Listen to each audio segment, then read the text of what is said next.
It's Productronica 2021, day 2. I'm here with Carsten from Viscom. Thanks for coming over. It's been a busy show for everyone so far. I'm sure you've had lots of meetings and everyone has been actually getting used to doing that again has been a thing, hasn't it? Yes, no, thanks Iain for having me. It's a pleasure.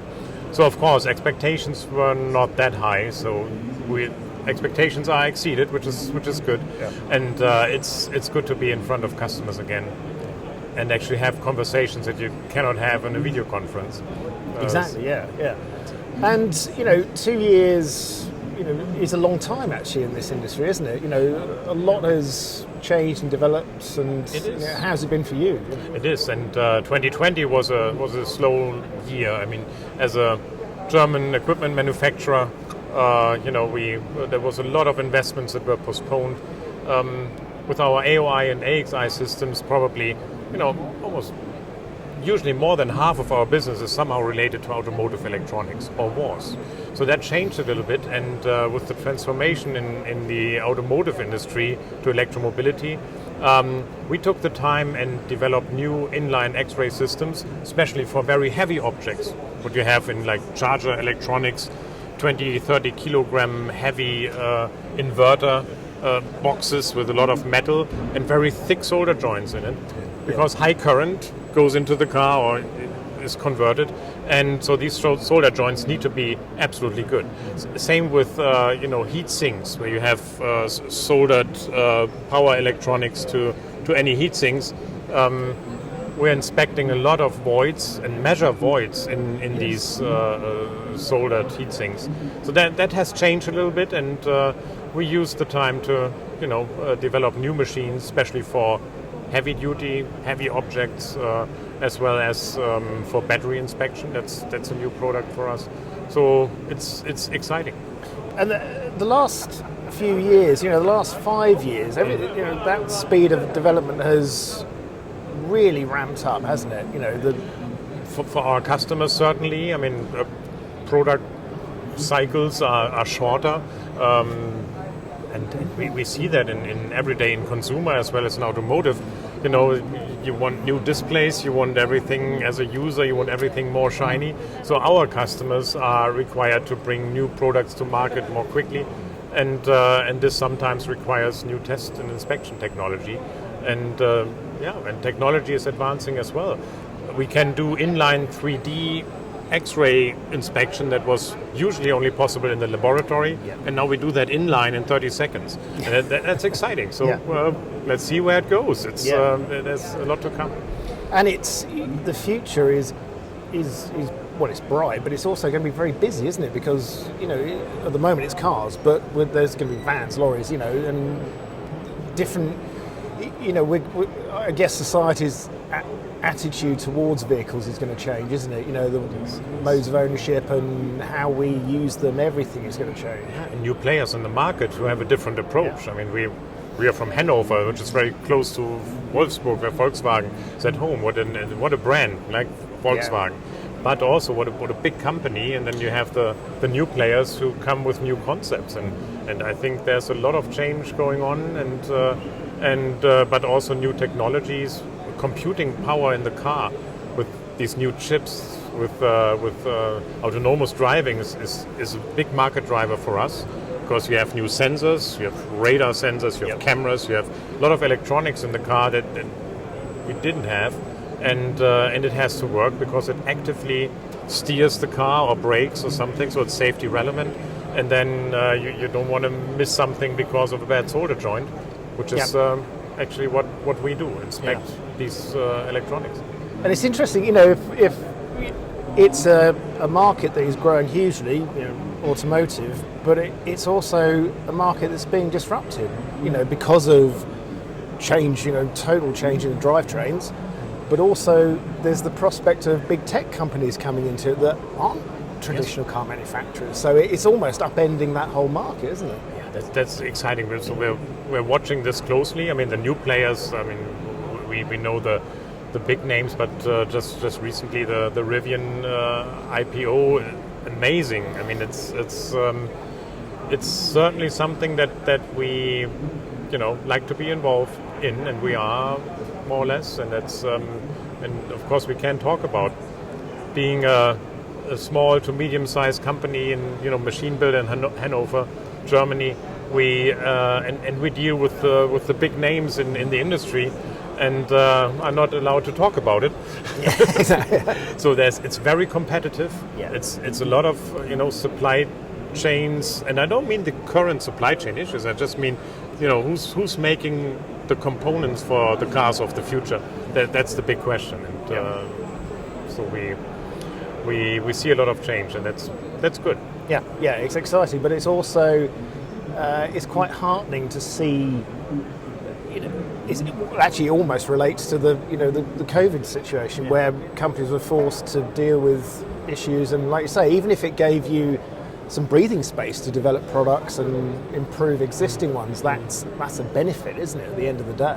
Yes, yeah, that's true. So where we see the future is pretty much inline inspection, inline metrology. It's not only enough to find a defect or something that shouldn't be there, but customers want to have it measured very exactly with gauge R&R and everything that's needed. So that's a new development. In the last 2 years, we had customers with very exact spec sheets about how or what needs to be measured and to what accuracy, which is and amazingly, it's possible to do it inline. It just requires a lot of experience and know-how, but also some smart software that's doing it. And software is more and more important in that field. And it's again with that, it's being able to adapt to what's being asked, but it's also having an eye on the future, isn't it? You can't just deal with things that's immediately under your gaze. You're having to look to where is this going to lead to, and be working on that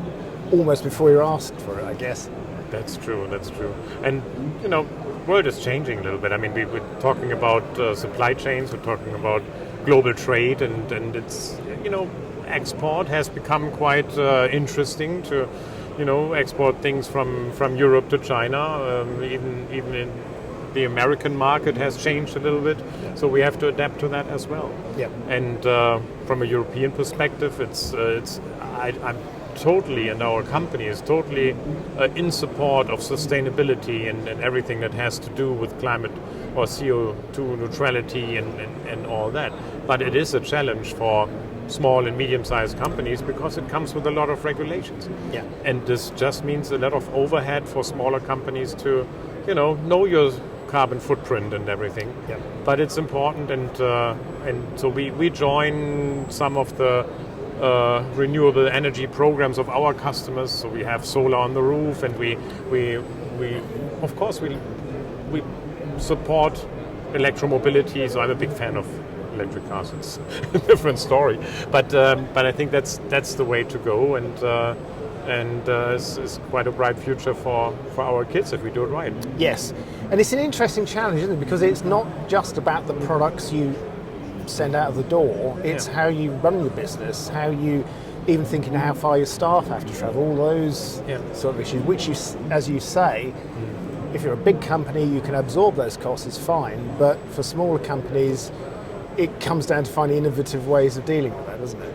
It's challenging. It's certainly a lot of overhead, as I said. I mean, a quality management system, we have that in place for a long time, but it's not only quality, it's data safety. So data security has become a more and more important part of our daily work.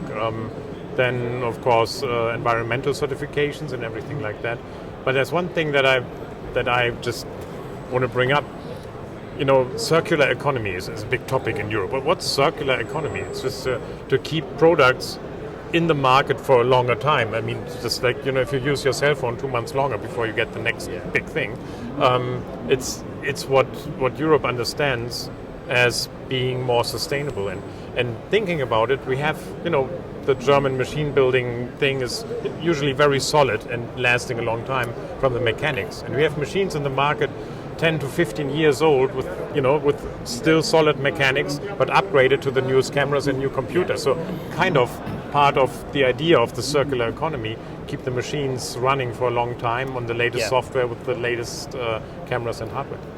Well, that's the thing, isn't it? If you can update and retrofit machines to cope with which machines can do the thing they're meant to do fine. It's being able to finding ways of doing all that, which we've almost got to get out of that idea of planned obsolescence, which kind of made consumer electronics tick for a good while, didn't it? The idea that you've got to replace this because I equate it to the way ski wear went, back in the 80s. Suddenly it was very functional. Yes. Then suddenly, well, they don't need to get new salopettes every year. How are we going to make them? We'll change colour. We'll create a fashion thing with it. So you go out and buy your new kit for that year's skiing season. Yeah.